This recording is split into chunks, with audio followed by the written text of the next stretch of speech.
Hello students, आज के इस वीडियो में हम ये डिस्कस करेंगे कि किस तरह से इफ़ेक्टिव आंसर्स लिख के आप अपने प्रोफेशनल पेपर्स में ज़्यादा मार्क्स सिक्योर कर सकते हैं। प्रोफेशनल पेपर्स में सिर्फ what to study, how to study, when to study, सिर्फ इन क्वेश्चंस का आंसर नहीं करना होता। हमें ये भी देखना होता है कि how are we presenting our knowledge which we have acquired while going for the classes और वाइल डूइंग सेल्फ स्टडी। बहुत ज़रूरी होता है अपने आंसर्स को या जो आपके थॉट्स हैं उन्हें एक निश्चित वे में प्रेजेंट करना, खासकर अपने प्रोफेशनल पेपर्स में। एक ऑर्डिनरी पेपर जब आप लिख रहे होते हैं एक ऑर्डिनरी स्टाइल में, तो अनडाउटेडली आप 40, 45, 50 मार्क्स फेच कर सकते हैं। पर अगर आप सेम लेवल ऑफ नॉलेज को अच्छी तरह अपने पेपर्स में प्रेजेंट करते हैं तो आप एक्चुअली एग्जेम्पशन पा सकते हैं। By exemption I mean above 60 marks. और प्रोफेशनल पेपर्स में 60 मार्क्स से ज़्यादा लाना मतलब आपको भी पता है ये बहुत बड़ा अचीवमेंट होता है, राइट। इस वीडियो में मैंने 3 क्लासिफिकेशन किए हैं किस तरह से आपको आंसर्स लिखने हैं when it comes to subjective questions, when it comes to practical questions and when the questions are based on any case study. इस वीडियो को चालू करने के पहले मैं आपका 1 मिनट का समय और लूँगी। पहली बात तो वीडियो को यहाँ बंद मत करना, वीडियो पूरा देखना। 12 से 13 मिनट के इस वीडियो को देखने के बाद दिस इज़ माय गारंटी कि आप अपने अपकमिंग एग्जाम्स में ज़्यादा अच्छे मार्क्स लाएंगे। This is my guarantee, personal guarantee. दूसरी बात, बहुत जल्दी एक और वीडियो मैं आप लोगों के लिए लाऊंगी जिसमें मैं क्वेश्चंस का एनालिसिस करने वाली हूँ कि क्वेश्चंस किस टाइप के होते हैं। मोस्ट ऑफ द स्टूडेंट्स को यही नहीं पता होता है कि क्वेश्चन भी अलग अलग प्रकार के होते हैं। जैसे एनालिसिस बेस्ड क्वेश्चंस होते हैं, कमेंट बेस्ड क्वेश्चंस होते हैं, केस स्टडी बेस्ड क्वेश्चंस होते हैं, कुछ ट्रू और फॉल्स होते हैं, कुछ फिल इन द ब्लैंक्स होते हैं, कुछ choose the correct answer, match the following, ऐसे बहुत सारे टाइप्स के क्वेश्चंस होते हैं। आप अगर हर एक क्वेश्चन में एक स्टैंडर्ड रूल फॉलो करेंगे तो कभी आपको अच्छे मार्क्स नहीं मिलेंगे। तो उस वीडियो को भी ज़रूर देखिएगा और इस वीडियो को चालू करते हैं by knowing the tips and techniques that how we should write the subjective answers. तो सब्जेक्टिव क्वेश्चंस जब भी आपके सामने आए तो आपको सबसे पहले क्वेश्चन पढ़ के उसके पीछे के कंसेप्ट को समझना है कि पूछा क्या गया है। और जब आप अपना आंसर लिखना चालू करें तो पेज के दोनों साइड पे मार्जिन ज़रूर खींचें। आप बोलेंगे मैम दोनों साइड में मार्जिन की क्या ज़रूरत है? कई बार कुछ ऐसे वर्ड्स होते हैं या कभी हमें वर्किंग नोट्स बनाने होते हैं जो हम ऐसा होता है कि उस समय आंसर लिखने के दौरान हम मिस कर जाते हैं या स्किप कर जाते हैं। तो कभी भी right hand side, left hand side, both the sides में आपको मार्जिन छोड़ना ही चाहिए। अब इसका मतलब ये नहीं है कि 3-3 इंच का मार्जिन खींच दिया दोनों साइड से। एक सही आधे से 1 इंच का मार्जिन खींच के चलें, इससे आपका पेपर डेफिनेट दिखता है और आपको दोनों साइड में ज़्यादा स्पेस मिलता है कुछ एक्स्ट्रा चीज़ें लिखने के लिए। ठीक है।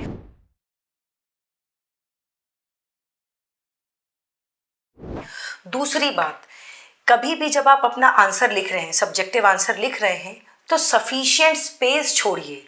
जैसे अगर आपने एक पैराग्राफ लिखा followed by a second paragraph followed by a third paragraph, तो 2 पैराग्राफ्स में के बीच में एक लाइन ज़रूर छोड़ें। इससे आपके आंसर में कंसिस्टेंसी भी दिखती है और इससे आपके आंसर में एक क्रमबद्धता दिखती है। होता क्या है, अगर आप पेपर चेकर के जॉब को ईजी कर देंगे ना तो उनको भी पेपर चेक करने में आपको आपके पेपर को एनालाइज करके ज़्यादा मार्क्स अवॉर्ड करने की इच्छा होगी। खुद सोच के देखिए, अगर आपके सामने खाना परोस दिया जाए और दाल, चावल, सब्जी, रोटी बिना किसी स्पेस के एक साथ आजू बाजू रख दिया जाए, क्या आपको वो खाने में अच्छा लगेगा? क्या आपको वो देखने में अच्छा लगेगा? नहीं। उसके ही मुकाबले अगर प्रॉपरली आपकी थाली में सारा खाना डिफाइंड रूप से अगर सजा के आपको दिया जाए तो आप उस खाने के प्रेजेंटेशन पे ही आधे मार्क्स अवॉर्ड कर देंगे। होगा कि नहीं? तो बस पेपर चेकर का काम भी आपको ईजी करना है by leaving sufficient space and sufficient margin from both the sides and along with that sufficient space between 2 paragraphs.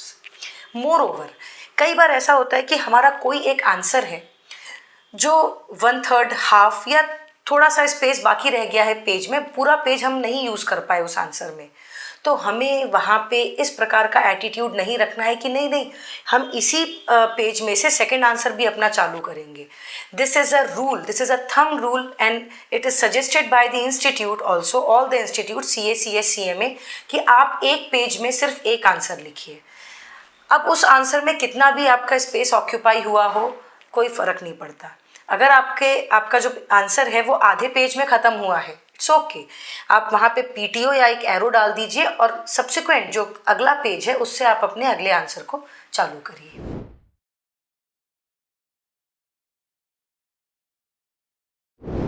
More over, कभी भी अपने आंसर को पॉइंट वाइज फॉर्मेट में लिखिए. जैसे अगर आपको पूछा गया है स्टेप्स ऑफ इनकॉर्पोरेशन कि भाई how private limited company can be incorporated, आप सीधे बस पैराग्राफ मत लिखते जाइए, आप उसको पॉइंट्स में डिवाइड करिए. जहाँ पे कहीं फॉर्म्स या सेक्शन नंबर या कोई लीगल जार्गन, अगर कोई ऐसे इंपॉर्टेंट या स्पेशल चीज़ों का प्रयोग हुआ है तो वहाँ पे ज़रूर उसे अंडरलाइन कर दीजिए.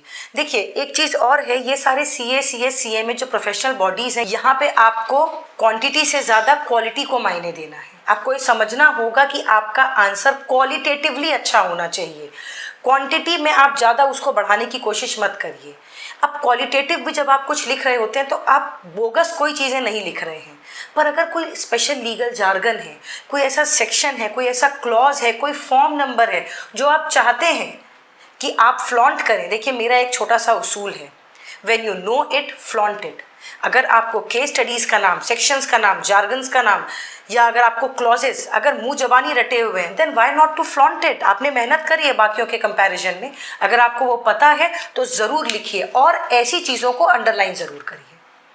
ठीक है, ये तो हो गया when it comes to writing the subjective answers. Practical questions को कैसे डील करें, थंब रूल वही रहेगा. प्रैक्टिकल क्वेश्चन भी अगर है तो आपको दोनों साइड मार्जिन छोड़ना है. यहाँ पे तो ज़्यादा ज़रूरी है. लोग कहते हैं कि कुछ स्टूडेंट्स ऐसा सोचते हैं कि अरे प्रैक्टिकल क्वेश्चंस में हम दोनों साइड मार्जिन छोड़ देंगे तो हमें कम स्पेस मिलेगा. अगर आप प्रॉपरली अपने स्पेस को यूटिलाइज करते हैं तो इंस्टीट्यूट्स कुछ सोच समझ के पेपर्स बनाती हैं. अगर आपका आंसर बहुत ज़्यादा ऐसे ब्रॉड होने वाला है तो आप लैंडस्केप मोड में बनाइए, राइट. पर मार्जिन ज़रूर छोड़िए, भले ही वो प्रैक्टिकल क्वेश्चन हो, क्योंकि वहाँ पे तो ज़्यादा वर्किंग नोट, कुछ ऐसे फॉर्मूलाज, कुछ ऐसे रेशियोज हो सकते हैं जो आपको टेम्परली लिखने पड़े, तो वो आप वर्किंग नोट की तरह इस्तेमाल करिए. और जो आपका राइट हैंड साइड में जो भी मार्जिन छूटा हुआ है वहाँ पे लिख लीजिए पेंसिल से. बाद में अगर आप उसे रब नहीं भी कर पाते या कट नहीं भी कर पाते तो पेपर चेकर ये मान के चलते हैं कि मार्जिन के बाहर लिखी हुई चीज़, जो राइट हैंड साइड के बाहर लिखी हुई है मार्जिन के बाहर, वो आपने वर्किंग नोट के पर्पज़ से लिखी है. ठीक है. अब जब भी कभी आप प्रैक्टिकल क्वेश्चंस बनाते हैं तो उसमें कुछ मेजर्स आते हैं, कुछ यूनिट्स आती हैं, कुछ करेंसीज का यूज़ होता है. जब आप कोई करेंसी में कोई आंसर लिख रहे हैं तो डॉलर, रुपी, इनके बीच में कन्फ्यूजन में मत आइए. कई बार मैंने स्टूडेंट्स को देखा है कि अगर कोई क्वेश्चन उनसे परसेंटेज बेसिस पे पूछा गया है, मतलब आंसर परसेंटेज में निकलना है, तो दे जस्ट राइट 96, बस आप इतना ही लिख के छोड़ के आ जाते हैं और आप ये अज्यूम करते हैं कि अरे क्वेश्चन तो परसेंटेज बेसिस पे पूछा गया है तो पेपर चेकर ये चीज़ अज्यूम कर लेगा कि यहाँ पे परसेंटेज लिखना है. गलत एटीट्यूड है. अगर आपसे पूछा गया है कि how much percentage would be the total turnover of the company as compare to any other parameter, तो आप वहाँ पे लिखिए 96%, सिंबल ज़रूर डालिए. इससे आपके पेपर को एक डेफिनेटनेस मिलती है और पेपर चेकर को भी ये कोई अजम्पशन करने की ज़रूरत नहीं है. अगेन हमारा थंब रूल यही है कि हमें पेपर चेकर का जॉब इजी करना है. ठीक है. तो यूनिट्स, मेजरमेंट्स, सिंबल्स में या करेंसीज में, इन सारी चीज़ों में कन्फ्यूजन में मत आइए. अपने दिमाग को काम एंड कंपोज रखिए और फिर आंसर लिखिए. ठीक है. उसके बाद एक बहुत इंपॉर्टेंट चीज़ है फॉर्मूलाज. अगर आपके क्वेश्चन की ये डिमांड है कि कहीं पे फॉर्मूला पूछा गया है तो उसको ज़रूर लिखिए, और मैं तो कहती हूँ उसको बॉक्स भी करके आइए. ज़रूर ये प्रिंसिपल फॉलो करिए कि आप ये भी लिखेंगे कि फॉर्मूला क्या है और उसको स्टैंड आउट करने के लिए रेस्ट ऑफ द आंसर से उसको आप बॉक्स भी करिए. इससे आप जो पेपर चेकर है उनके दिमाग में एक प्रिजम्पशन आ जाता है कि यस, ये पर्सन को फॉर्मूला पता है तो मोस्ट ऑफ द चांसेस हैं कि आंसर भी सही ही बनाएगा. देखिए यहाँ पे साइकोलॉजिकल खेल भी होता है बहुत ज़्यादा, राइट.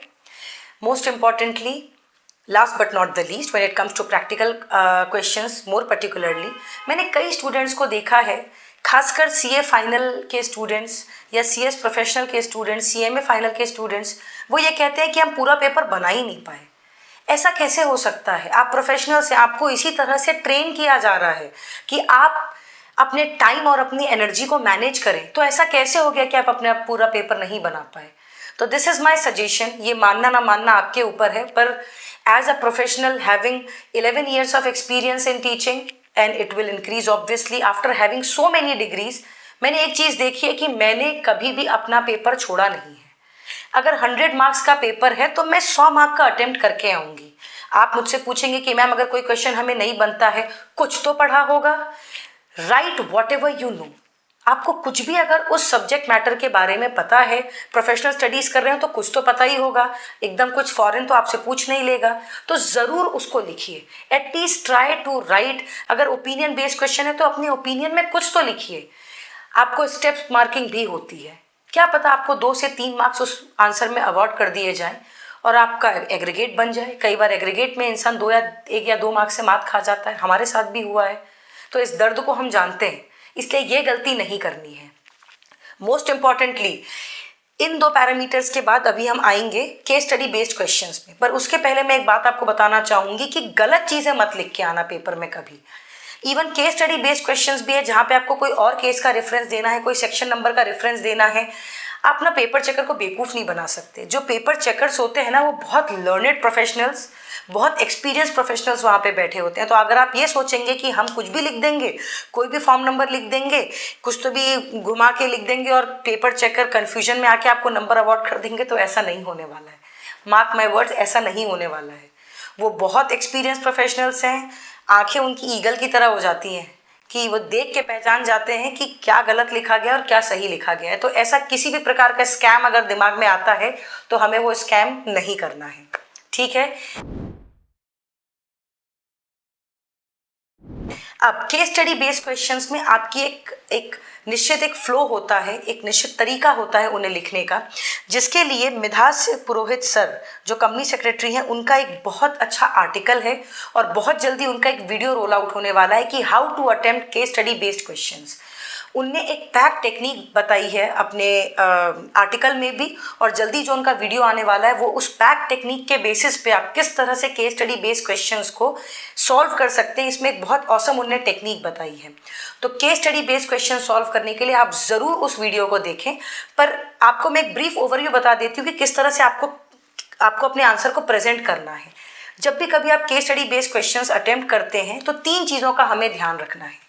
हमें ब्रीफ फैक्ट्स जो क्वेश्चन में दिए गए हैं, केस में दिए गए हैं, उनको ध्यान रखना है, वो हमें मेंशन करने हैं, पर ब्रीफली। अरे क्वेश्चन में तो सारी बातें दी हुई हैं, तो don't waste your time in stating all the facts again and again. Paper में सारी चीज़ें मत उतारिए, वहाँ पे आप अपना टाइम बचा सकते हैं। हाँ, जहाँ पे प्रोविजन की बात आती है कि किस प्रोविजन के बेसिस पे क्वेश्चन पूछा गया है या केस स्टडी बेस्ड क्वेश्चन आपके सामने रखा गया है, उस प्रोविजन को प्रॉपर्ली एक्सप्लेन करें। प्रयास करें कि अगर आपको सेक्शन, क्लॉज, फॉर्म नंबर, कुछ भी ऐसा चीज़ है जो आपको याद आ रहा है, वो वहाँ पे ज़रूर लिखें और फिर उस बेसिस पे कंक्लूजन डिराइव करें या जजमेंट दें, ठीक है। तो आज के वीडियो में हमने क्या जाना? 3 क्लासिफिकेशन देखे कि आंसर्स लिखने के 3 तरीके, जिसमें एक है सब्जेक्टिव बेस्ड, एक है प्रैक्टिकल बेस्ड और एक है case study based. Case study based के लिए मैंने आपको बताया है, एक सेपरेट वीडियो आएगा जिसको आप ज़रूर देखेंगे, ठीक है।